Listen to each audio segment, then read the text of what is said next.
Number 1. Montana Barronette. Some neighborhoods hide their secrets behind locked doors, but in Sandtown, Winchester, the darkest truths are written in blood, right on the pavement. Imagine walking down a street where everyone knows exactly who the Grim Reaper is, yet not a single soul dares to speak his name out loud.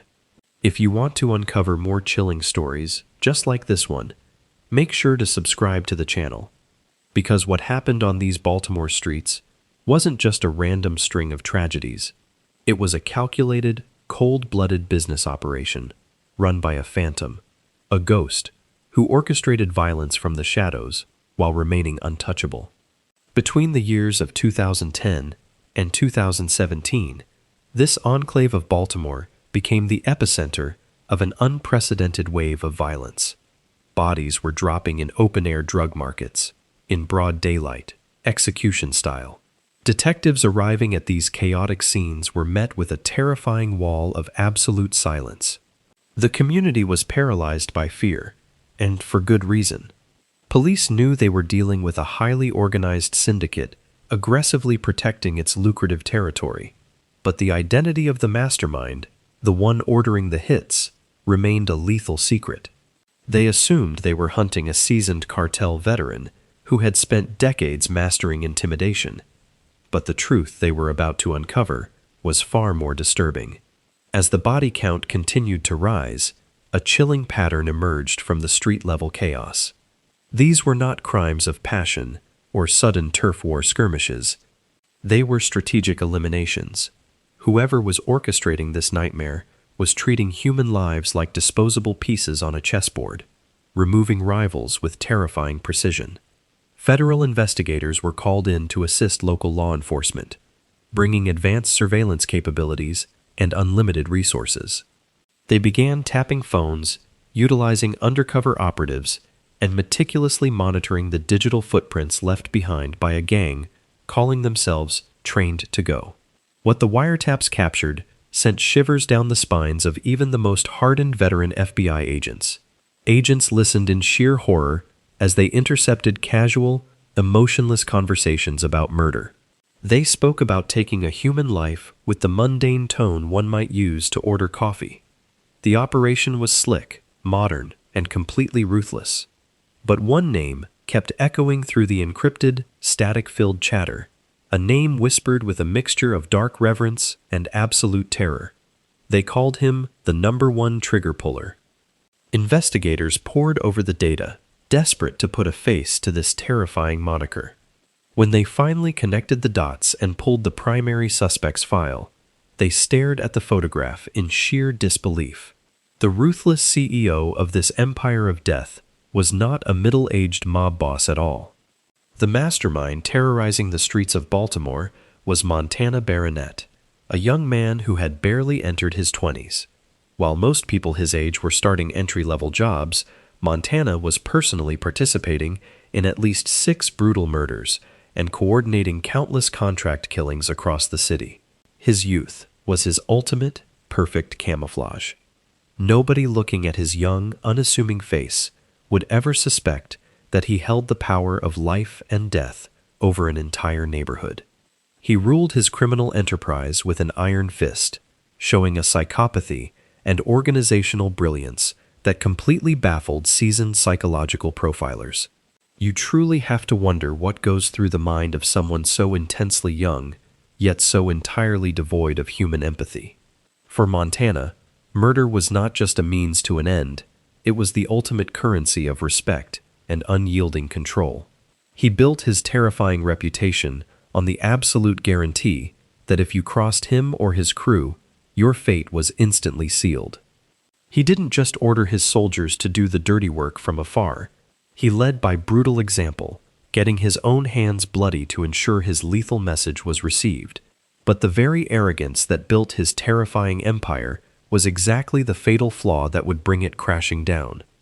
The digital age proved to be the ultimate undoing of the Trained to Go gang. Montana and his violent associates simply could not resist the urge to brag about their gruesome exploits on social media, leaving a glaring breadcrumb trail of digital evidence that federal prosecutors eagerly collected.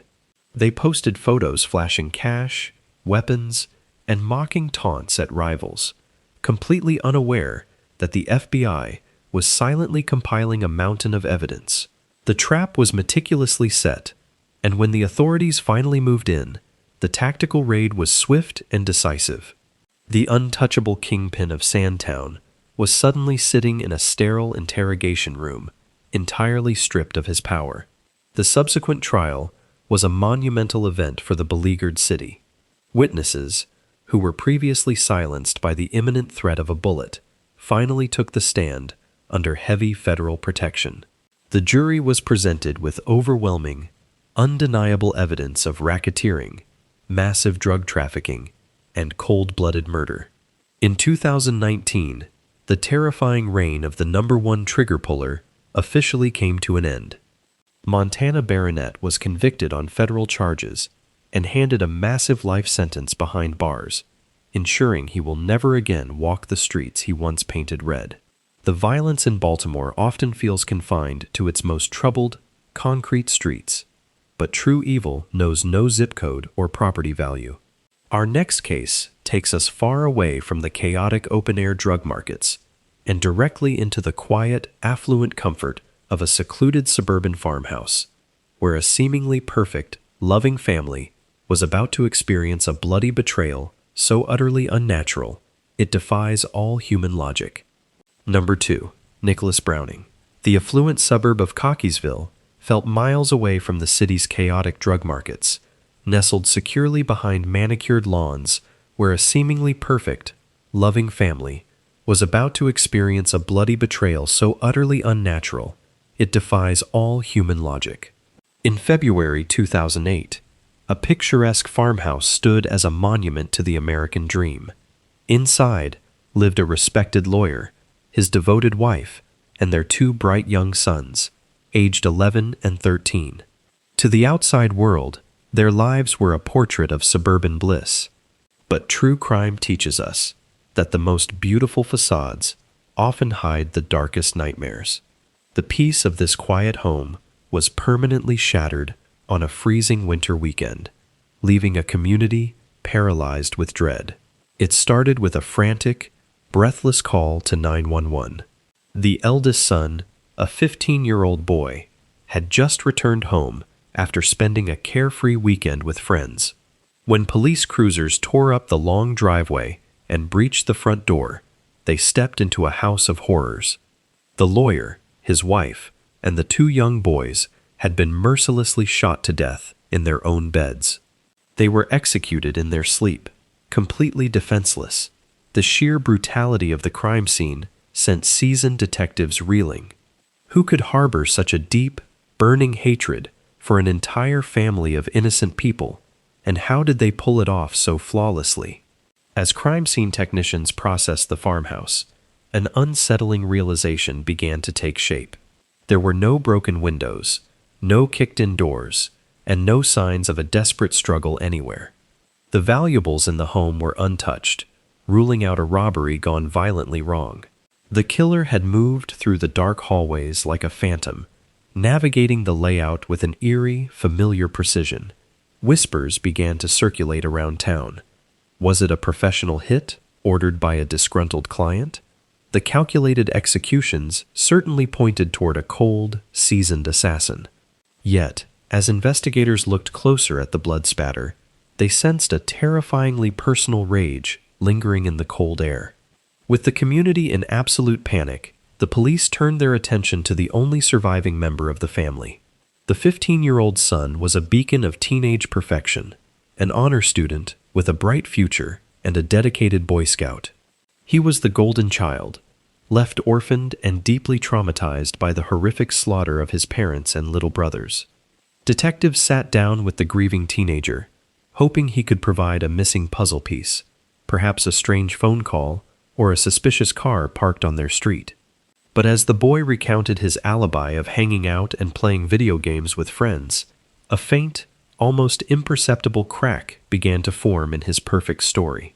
The timeline of death was narrowing, and the medical examiner's findings painted a chilling picture of those final hours inside the house. The murders had to have happened before the weekend even began.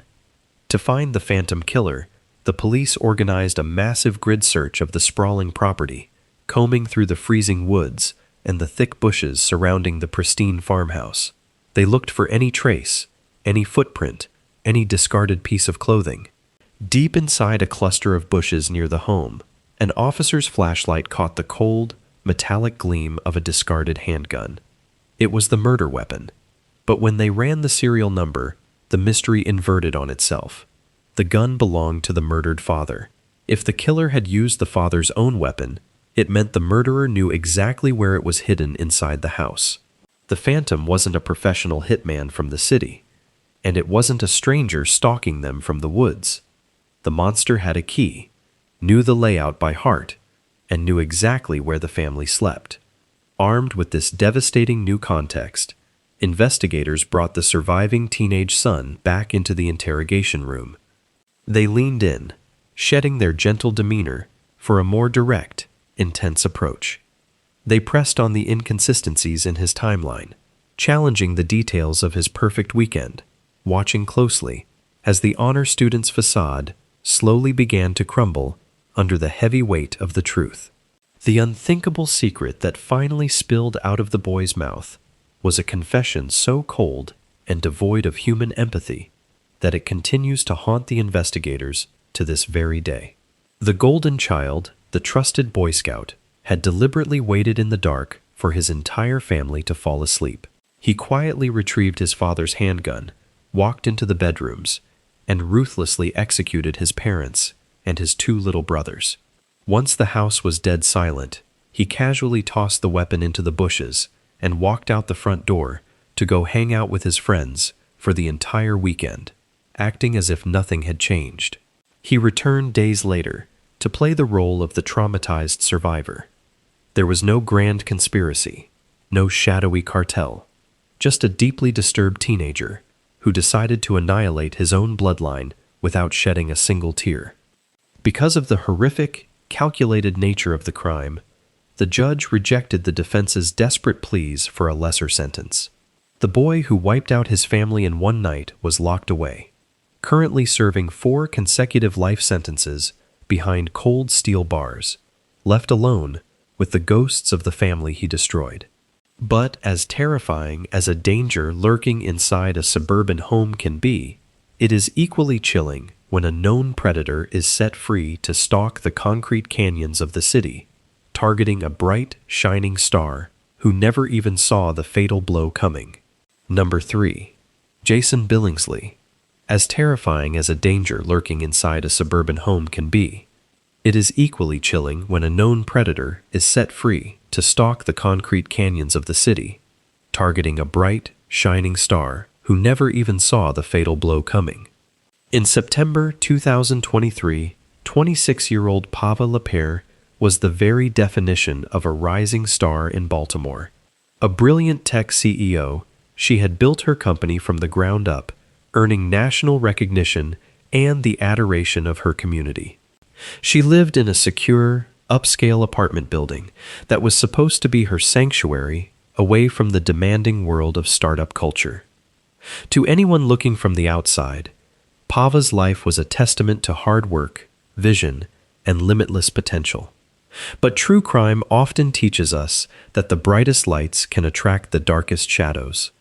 Somewhere in the sprawling city, a monster was walking freely, carrying a violent secret that would soon collide with Pava's perfect world in the most devastating way imaginable.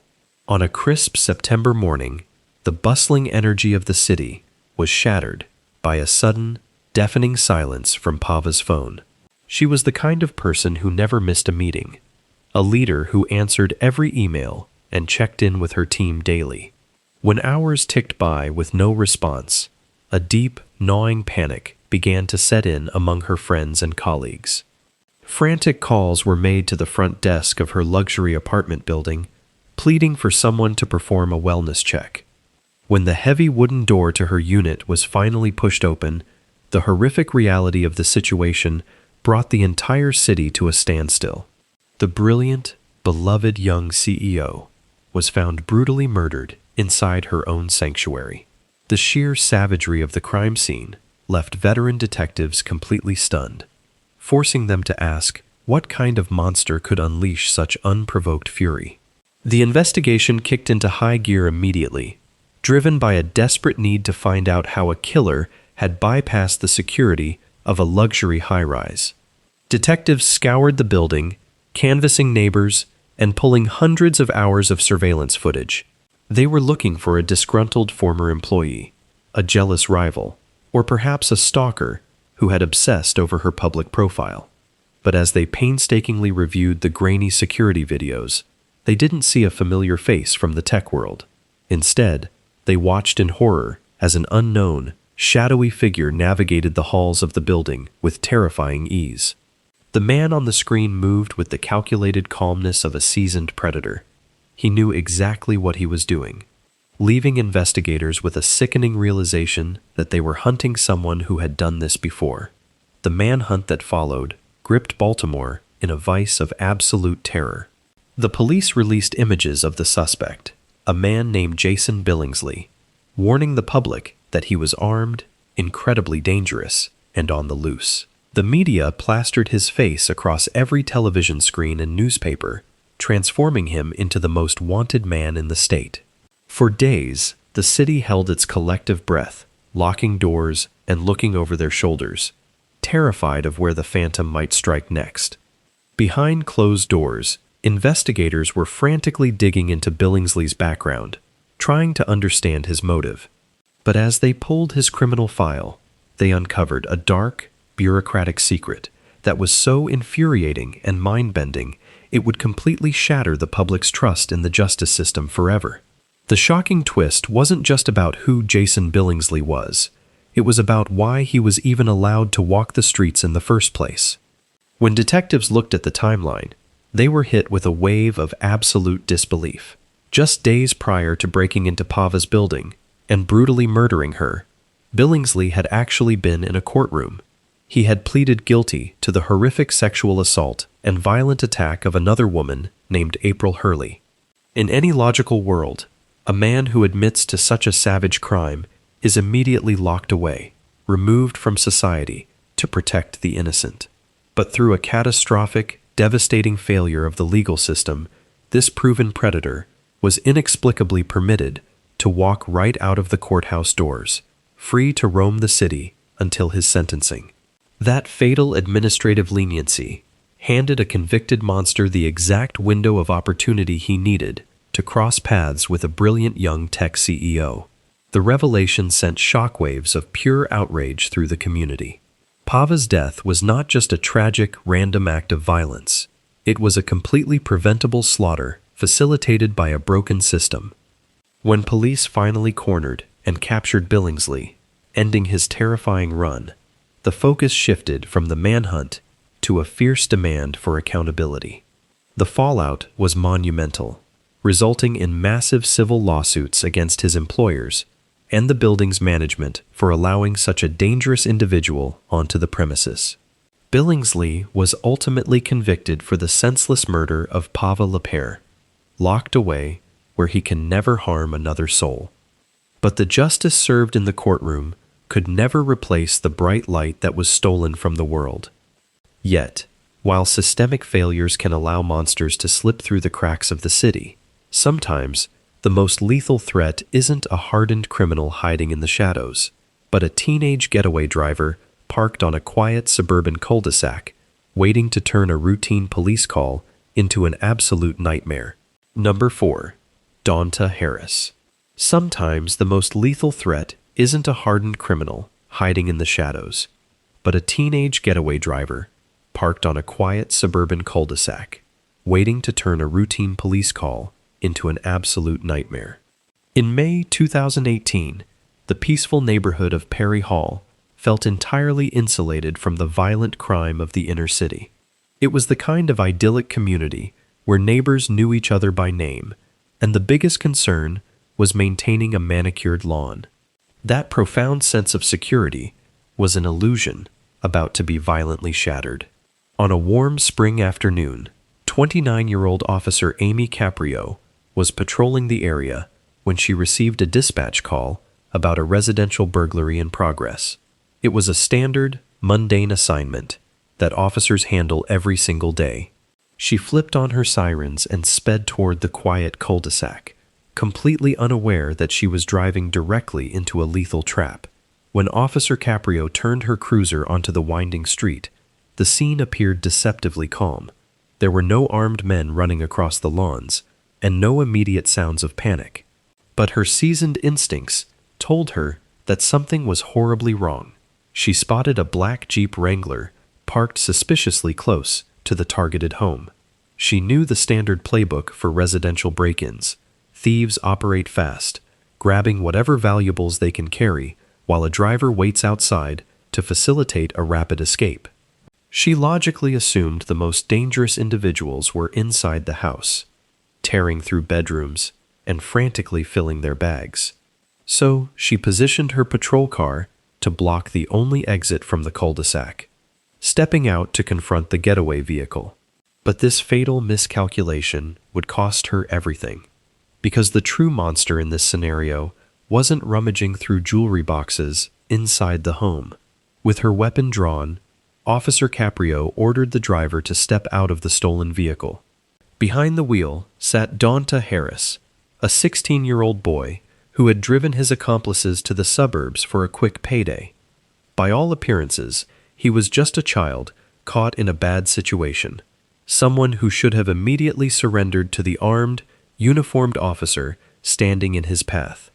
The tension hung heavy in the warm air as the seasoned officer commanded the teenager to turn off the engine and show his hands.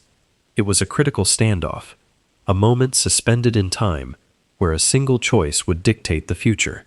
Caprio kept her weapon aimed, firmly believing the sheer authority of her badge would force the young suspect to comply. Instead, the teenager's eyes locked onto hers, and he made a sudden, chilling decision that would permanently alter multiple lives. Rather than putting his hands in the air, Dawnta Harris gripped the steering wheel, shifted the heavy vehicle into drive, and slammed his foot down on the gas pedal. The engine roared to life, echoing violently across the manicured lawns. The stolen Jeep accelerated rapidly, aggressively closing the short distance between the bumper and the brave police officer standing her ground. Officer Caprio fired a single shot through the windshield, but it was not enough to halt the 2-ton weapon, hurtling directly toward her. The teenager drove the vehicle forcefully over her body, leaving the young officer critically wounded on the asphalt as he sped away. The sheer brutality of the act, committed in broad daylight by a 16-year-old boy, sent a shockwave of profound grief through the entire police department. The young killer had successfully fled into the suburban streets, deeply convinced that he had escaped without a single witness to his devastating crime. Within minutes, an unprecedented law enforcement response descended upon the peaceful neighborhood. Helicopters circled above, and tactical units swarmed the area, initiating a massive manhunt for the stolen black Jeep and the teenagers responsible for the death of one of their own. Harris abandoned the damaged vehicle a short distance away, attempting to blend into the community on foot, but the dragnet was too tight. He was apprehended, along with the accomplices who had been inside the house. In the sterile interrogation rooms, the young suspects immediately began pointing fingers, downplaying their roles, and desperately trying to shift the blame to save themselves.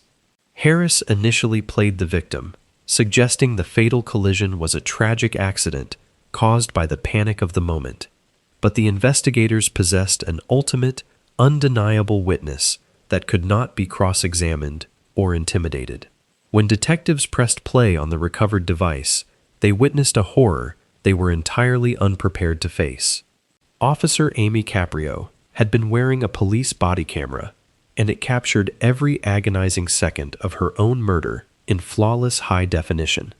The chilling, first-person footage completely dismantled the teenager's fabricated story of an accidental collision. The video explicitly showed Harris intentionally steering the heavy Jeep directly at the officer, making a cold, calculated decision to eliminate a human life to avoid a burglary charge.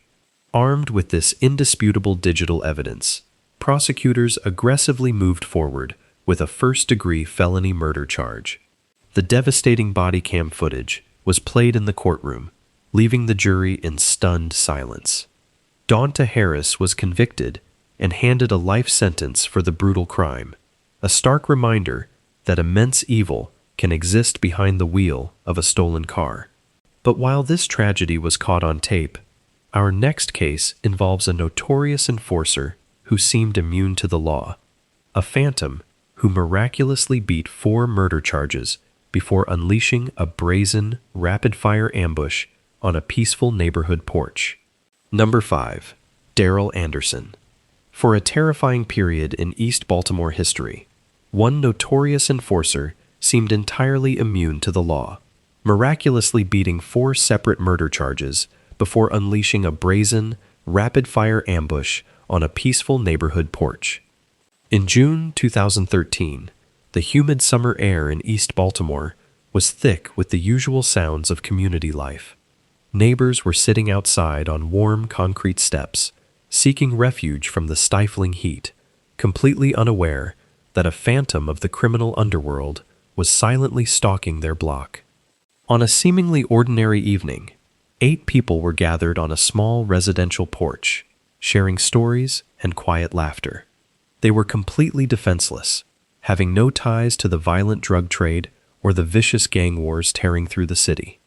But the man approaching them out of the dark didn't care about collateral damage, and he was about to prove just how untouchable he truly believed he was. Without a single word of warning, the peaceful summer night was violently shattered by the deafening roar of rapid gunfire.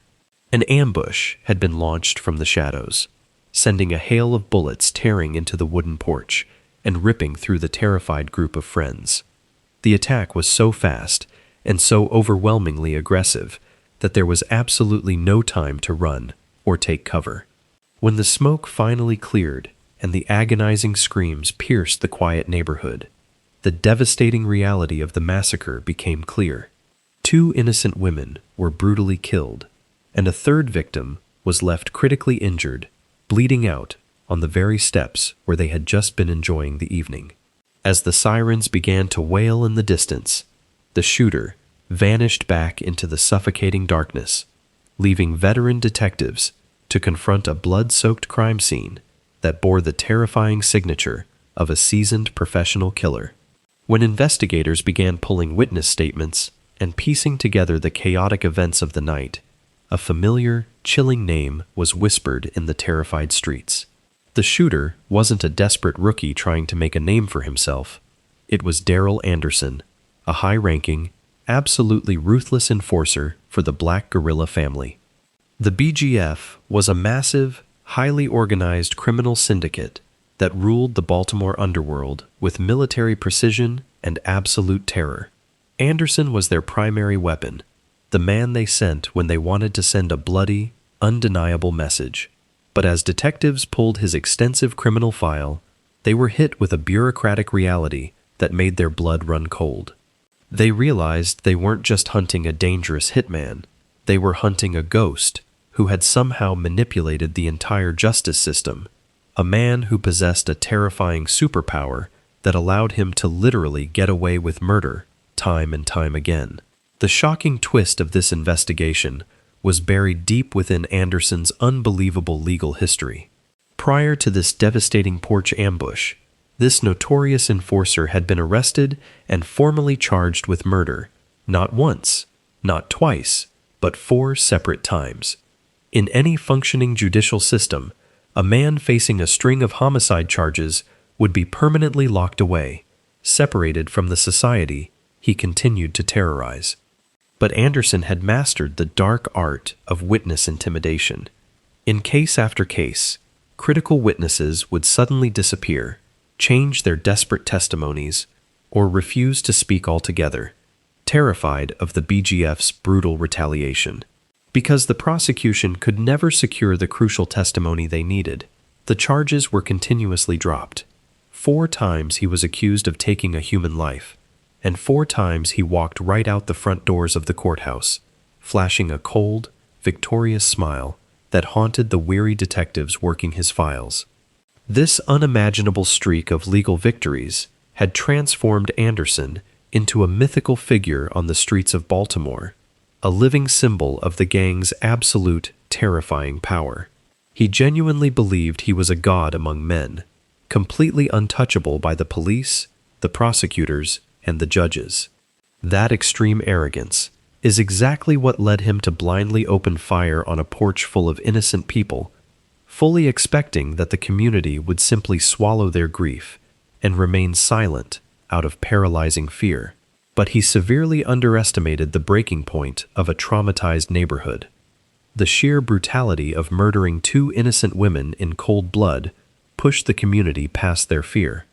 Slowly, despite the massive, looming threat of gang retaliation, brave individuals began to secretly cooperate with the investigators, refusing to let this monster walk free for a 5th time, no matter the personal cost to their own safety and peace of mind. The resulting trial was a tense, high-stakes battle against deep-rooted gang intimidation.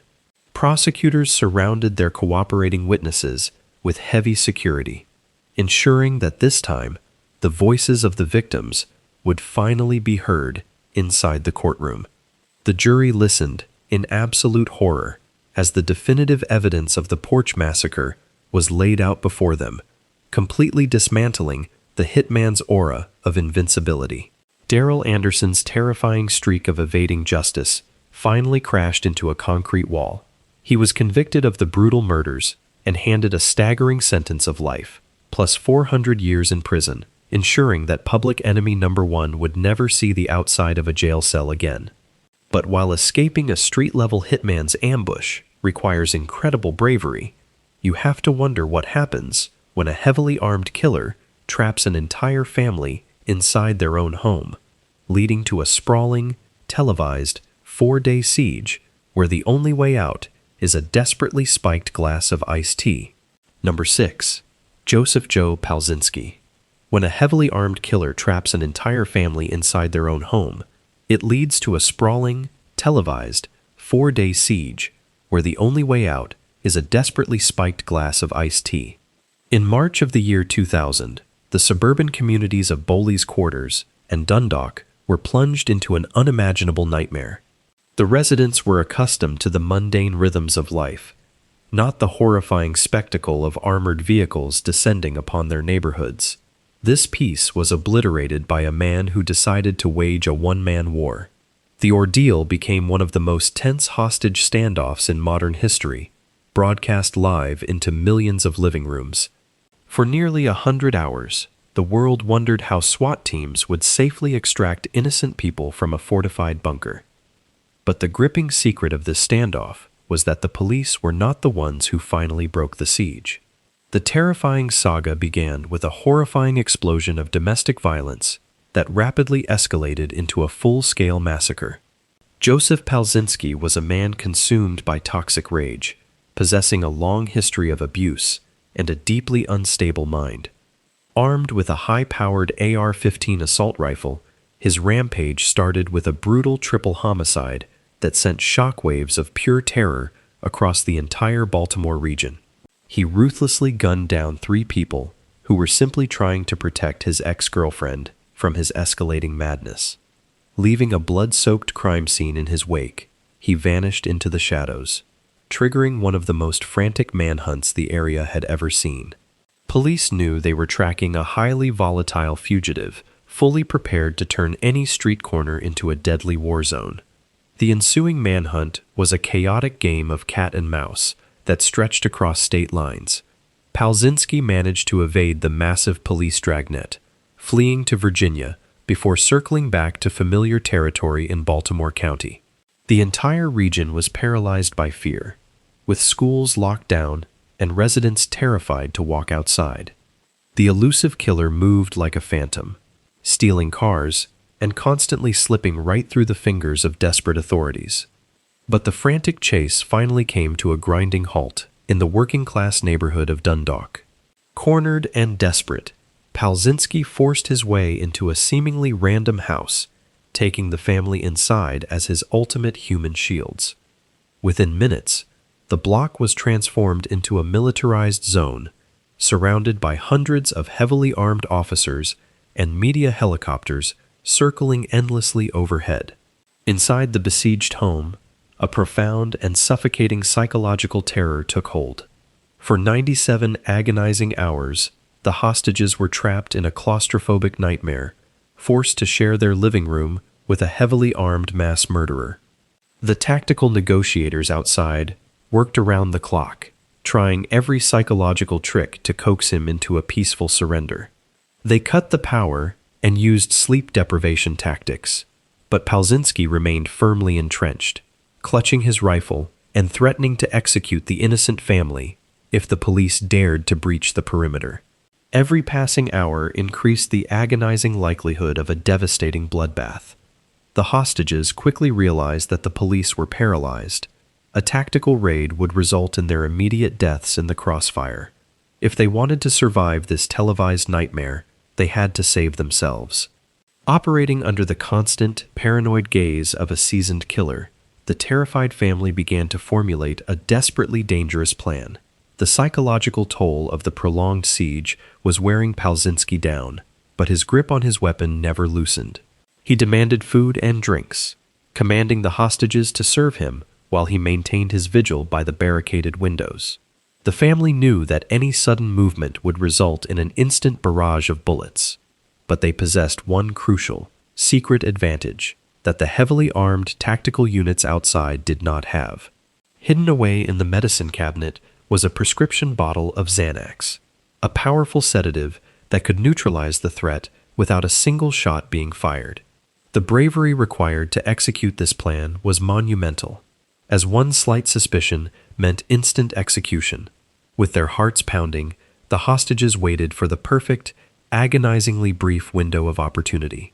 When Palczynski demanded a glass of iced tea to quench his thirst, they quietly crushed a massive dose of the sedative and secretly laced the cold beverage.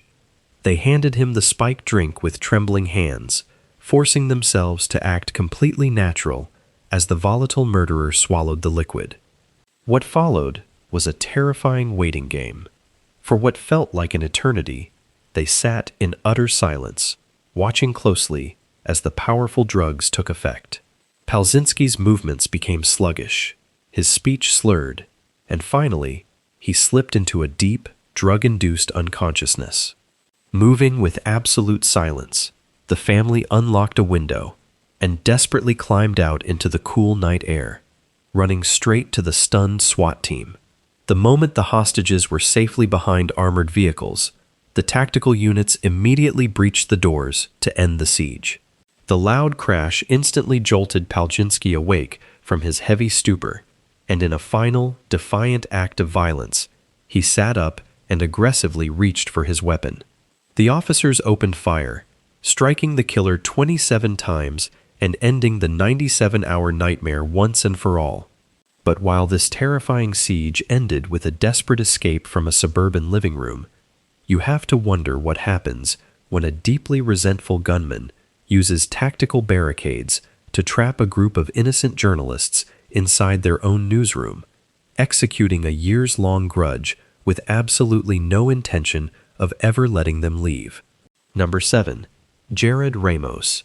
When a deeply resentful gunman uses tactical barricades to trap a group of innocent journalists inside their own newsroom, executing a years-long grudge, it proves that the most dangerous monsters are often the ones holding a vendetta right in plain sight. In June 2018, the historic charm of Annapolis provided a peaceful backdrop for the Capital Gazette. Inside the bustling newsroom, dedicated journalists typed away at their desks, completely unaware that a meticulously planned massacre was about to unfold. They were reporters accustomed to covering the region's tragedies, never imagining they were about to become the victims of a horrific, headline-making slaughter. The glass doors of the office offered a transparent, welcoming view to the public, an open invitation to the community. But on that quiet summer afternoon, those doors became the terrifying entry point for a calculated predator armed with a pump-action shotgun, sparking a desperate, chaotic fight for survival that left the nation demanding answers as to why this specific, unassuming newsroom was violently targeted.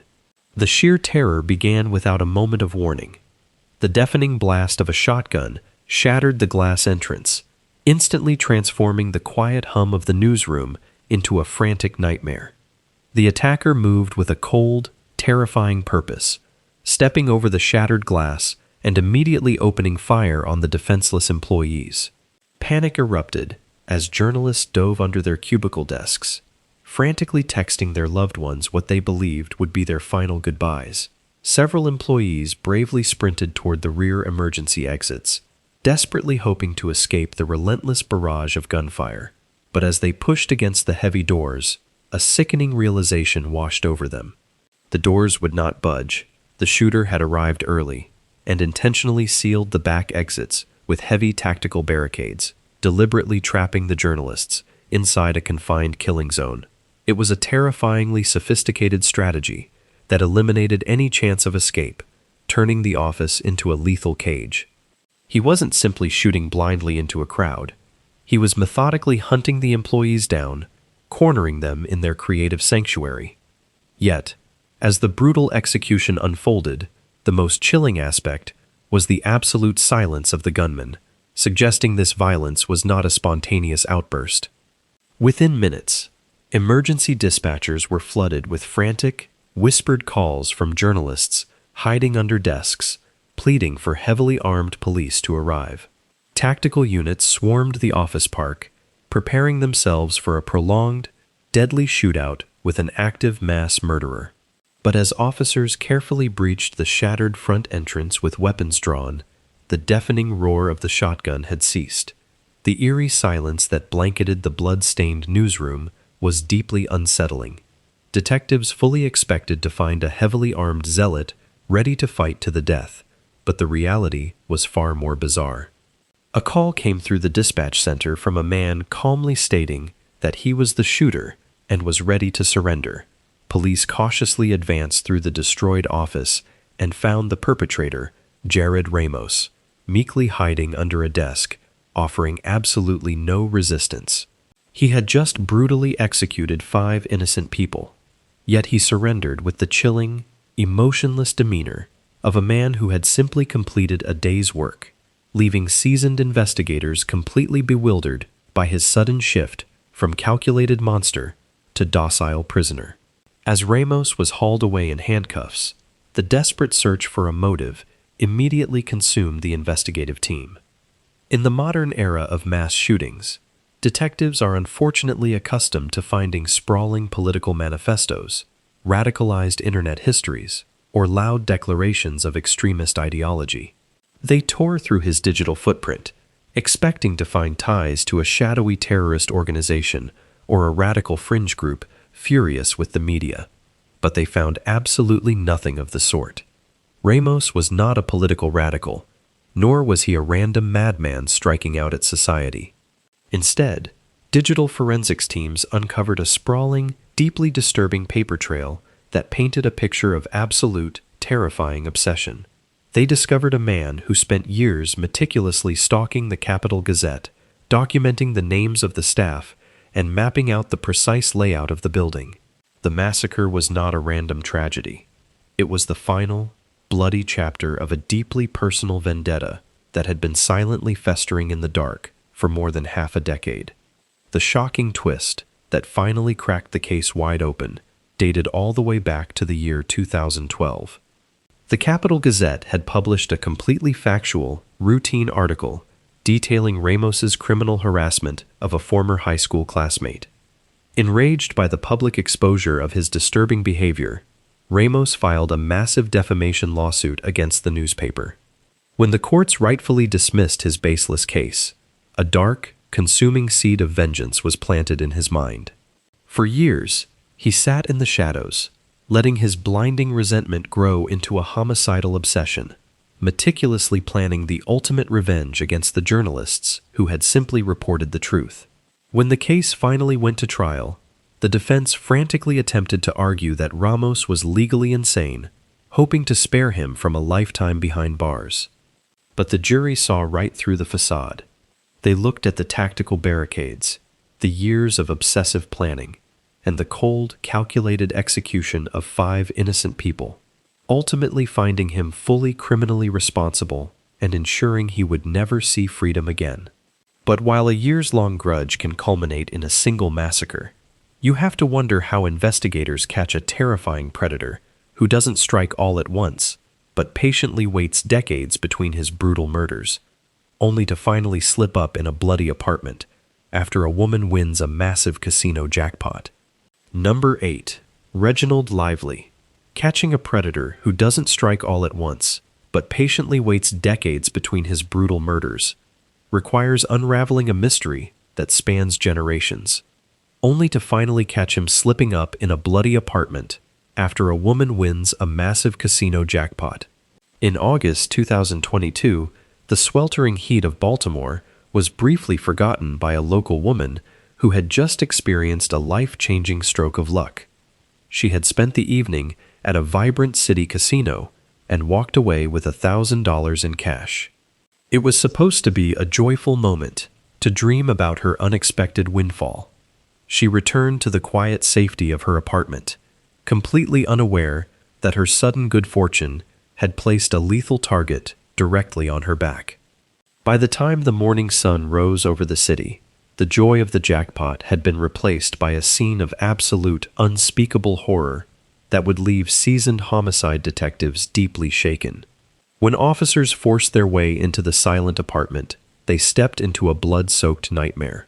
The victorious casino patron was found dead on her floor, but this was not a simple, quick robbery gone wrong. The medical examiner made a chilling discovery that completely shifted the tone of the investigation. The victim had been brutally beaten and stabbed an unfathomable 88 times.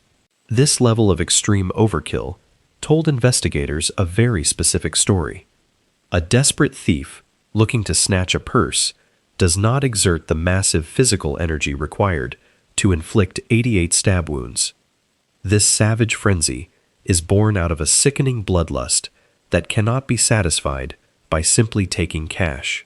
The money was gone, but the killer had left behind a chaotic crime scene filled with microscopic clues. Detectives carefully swabbed for any trace of the phantom who committed this atrocity, entirely unaware of the terrifying ghost they were about to summon from the city's dark past. Desperate for a lead, the investigative team began working backward, pulling hours of security footage from the casino and the surrounding city blocks. They meticulously tracked the victim's final movements, looking for anyone who might have watched her collect her winnings. Through enhanced surveillance video, they finally spotted a figure following her path. When they isolated the image, it made absolutely no sense to the veteran profilers.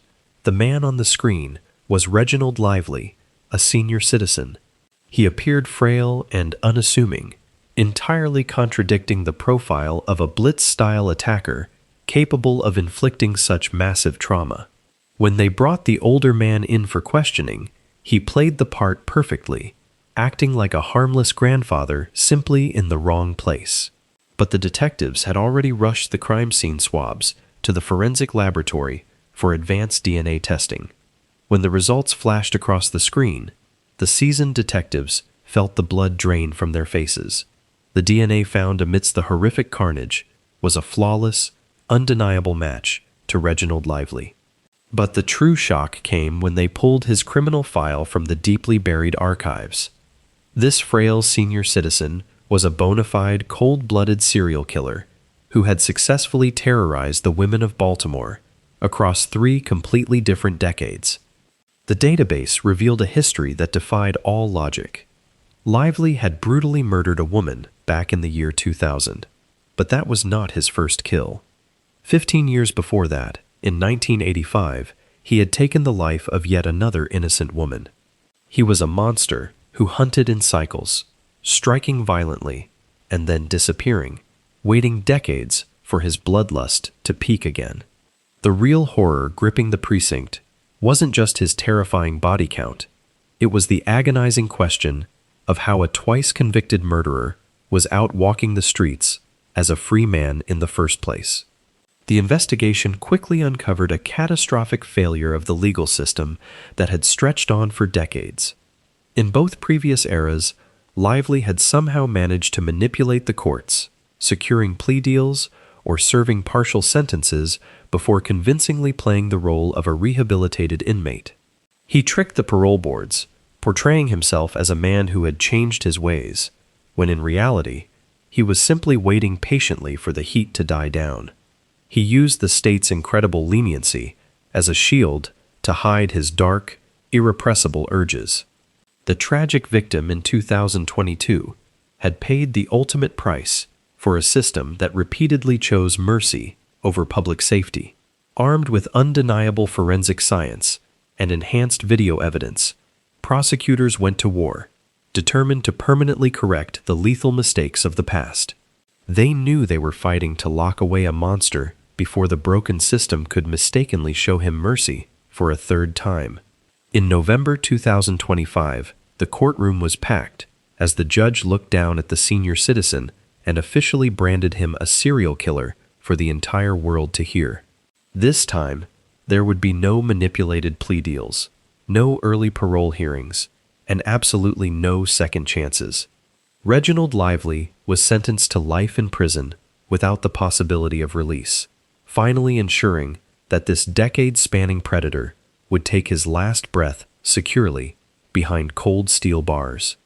But while a killer hiding behind the frail disguise of old age is utterly terrifying, you have to wonder what happens when the most unimaginable evil doesn't come from a stranger in the night, but from trusted relatives who brutally slaughter 3 young children inside the supposed safety of their own family apartment.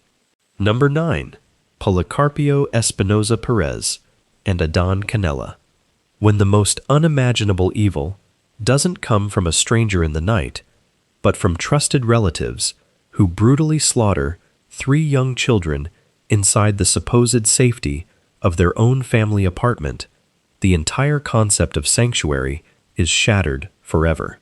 In May 2004, a vibrant neighborhood in northwest Baltimore was permanently scarred by a crime so viscerally horrifying that veteran homicide detectives had to step outside just to catch their breath. The victims were innocent, defenseless children, 9-year-old Ricardo, his 9-year-old sister Lucero, and their 10-year-old cousin Alexis. They had just returned home from school on a normal spring afternoon. They were inside their family apartment, a place that was supposed to be a fortress, but the locked doors provided absolutely no protection against the unthinkable monster that was already waiting for them on the inside. The grim discovery was made by a family member returning to the apartment later that evening. The front door was unlocked, and an ominous silence hung heavily in the air. When the door swung open, the scene inside was a nightmare of unimaginable proportions. The 3 young children had been subjected to an explosion of savage violence. They were brutally beaten, strangled, and practically decapitated in a blood-soaked frenzy that defied every boundary of human decency. The sheer brutality inflicted upon such small victims sent a massive shockwave of absolute terror through the Baltimore community. Parents frantically locked their doors, terrified that a deranged child killer was roaming the streets. Investigators immediately cordoned off the building, desperate to find any sign of forced entry, a broken window, or a frantic neighbor who heard the screams.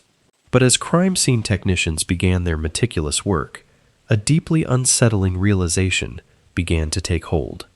There were no shattered locks, no muddy footprints leading from an alley, and absolutely no signs of a desperate struggle at the front door. The killer had not broken in. He had been willingly let in, or he already belonged there.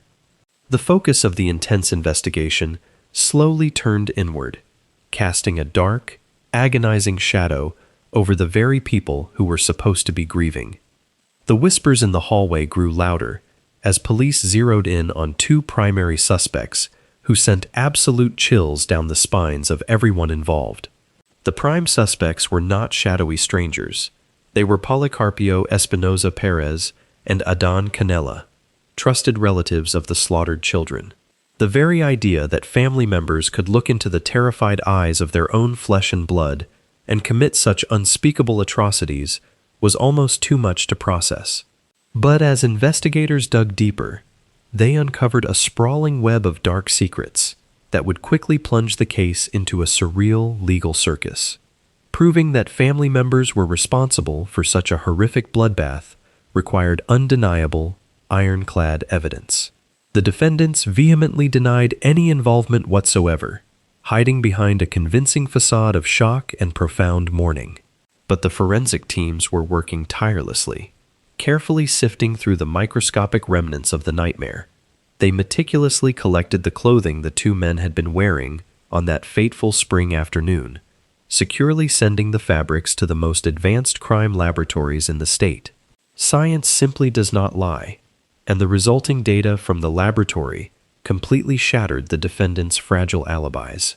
The technicians discovered the innocent victim's blood and DNA deeply embedded in the microscopic fibers of the relatives' clothing. It was the definitive, irrefutable link that prosecutors desperately needed. Armed with this devastating physical evidence, the state confidently prepared to send the accused monsters to prison. However, nobody in the courtroom was prepared for the dizzying saga that was about to unfold. The legal battle surrounding the slaughtered children quickly descended into an unprecedented, twisting nightmare. The sheer emotional weight of the evidence and the complex, deeply confusing family dynamics led to agonizingly deadlocked juries and overturned convictions. But the most mind-bending twist of this entire ordeal occurred entirely outside of the Baltimore courtroom. While the trials were dragging on, the patriarch of the family, the father of the murdered siblings, was suddenly assassinated in a ruthless, highly organized hit. Detectives investigating this new murder uncovered a shocking conspiracy that felt like it belonged in a Hollywood script rather than reality. The father's assassination was a calculated murder-for-hire plot orchestrated directly by his own wife, who was issuing the lethal commands from inside a Mexican prison cell. The sheer layers of betrayal and orchestrated violence within this single bloodline left the public and the seasoned prosecutors completely bewildered. The family tree seemed poisoned by an endless, dark cycle of vengeance and greed. Following years of excruciating legal turbulence, including a hung jury and a suddenly overturned conviction that forced the grieving community to repeatedly relive the horrific nightmare, a judge ultimately ruled that the men would face a third, highly anticipated separate trial. To this day, the sheer brutality of the blood-soaked apartment remains one of the darkest, most agonizing chapters in Baltimore's modern history, serving as a chilling reminder that the deadliest predators can sometimes share your own last name. But while a violent betrayal inside a locked family apartment is deeply terrifying, you have to wonder what happens when a completely mundane argument between strangers in broad daylight escalates instantly into a cold-blooded execution, leaving an essential city worker fighting for his life in the middle of a busy public transit route. Number 10. Marquis Silcott. When a completely mundane argument between strangers in broad daylight escalates instantly into a cold-blooded execution, leaving an essential city worker fighting for his life in the middle of a busy public transit route, it forces us to realize that absolute terror does not always wait for the cover of darkness.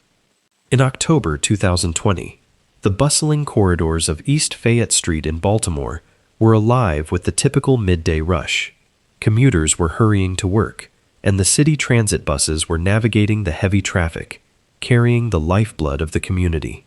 Behind the heavy steering wheel of one of those massive public buses sat Marcus Parks Sr., a dedicated and deeply respected essential worker. Marcus was the kind of man who kept the city moving. He was a father, a provider, and a familiar, friendly face to the countless passengers who relied on his route every single day. He went to work that crisp autumn morning, simply trying to earn an honest living, completely unaware that a brief, seemingly insignificant interaction was about to cost him absolutely everything. Operating a public transit vehicle in a major metropolitan area requires an incredible amount of patience and situational awareness. Drivers like Marcus deal with hundreds of strangers on every shift, navigating stressful traffic while managing the unpredictable moods of the public. Minor disagreements over unpaid fares, missed stops, or transit passes are a completely routine part of the job. They are the small, daily frictions that are usually brushed off and forgotten by the time the bus reaches the end of the line. But on this specific day, a man named Marquis Silcott stepped onto the bus, carrying a simmering, lethal rage that was just waiting for a spark. As an argument began to brew between the driver and the passenger, nobody on board thought much of it at first. It seemed like just another minor verbal dispute, a fleeting moment of urban frustration. But the atmosphere inside the enclosed space of the bus was about to shift from a trivial annoyance to a scene of absolute, suffocating panic. Instead of simply walking away or taking a seat, Silcott flatly refused to de-escalate the completely ordinary situation. The tension spiked in a matter of seconds, transforming a routine transit ride into a terrifying hostage situation for everyone trapped on board. Without any warning, the minor verbal altercation violently crossed the line of no return. Silcott pulled out a weapon in broad daylight, right in the middle of a crowded public bus, and aimed it directly at the defenseless driver. Marcus Parks Sr. had absolutely no way to protect himself. He was trapped in the driver's seat, confined by his seatbelt and the heavy machinery of the dashboard, helplessly facing down a man who was willing to end a human life over a meaningless grievance. The deafening crack of gunfire shattered the windows and sent terrified passengers diving toward the sticky floor, screaming for their lives as the massive vehicle ground to a sudden, chaotic halt in the middle of the busy city street. The execution was as fast as it was senseless. Silcott didn't just fire a warning shot. He brutally gunned down the essential worker in front of horrified witnesses before sprinting out the doors, vanishing into the maze of the surrounding Baltimore streets. The aftermath was a scene of sheer devastation. First responders rushed to the idle bus, desperately attempting to save Marcus, but the injuries were far too severe. A good, hard-working man had been slaughtered in the middle of his shift. The shocking news of the transit execution sent a massive ripple of fear throughout the entire city. Fellow bus drivers were absolutely terrified, realizing their uniforms offered zero protection from unpredictable violence. Bus routes were temporarily shut down as the community grappled with the devastating reality that a father was murdered over absolutely nothing. The frantic manhunt for the cowardly shooter immediately consumed the homicide department. Fortunately, a modern public transit bus is essentially a rolling surveillance fortress. Homicide detectives secured the vehicle and pulled the high-definition internal camera footage. The digital eyes captured every agonizing second of the unprovoked execution, providing investigators with a crystal-clear image of Marquis Silcott's face. The police rapidly circulated the suspect's photograph to every officer and blasted it across local news networks.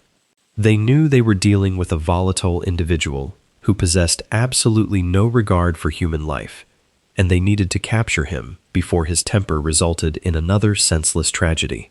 The overwhelming pressure from the community and the undeniable digital evidence left the killer with nowhere left to hide. The rapid identification led to a swift arrest, bringing the ruthless gunman into custody and forcing him to face the devastating consequences of his homicidal rage. Facing a mountain of irrefutable video evidence and the damning testimonies of the traumatized passengers, Marquis Silcott realized that a trial would only guarantee a maximum sentence. In May 2022, he officially pleaded guilty to the horrific murder of Marcus Parks Sr. While the guilty plea ensured that a dangerous, unpredictable killer was permanently removed from the streets, it offered very little comfort to a grieving family. A dedicated public servant who worked tirelessly to keep his city moving forward was violently erased from the world, simply because he crossed paths with a monster having a bad day. It is a chilling reminder of how fragile life truly is, and how quickly a completely normal afternoon can dissolve into a terrifying tragedy.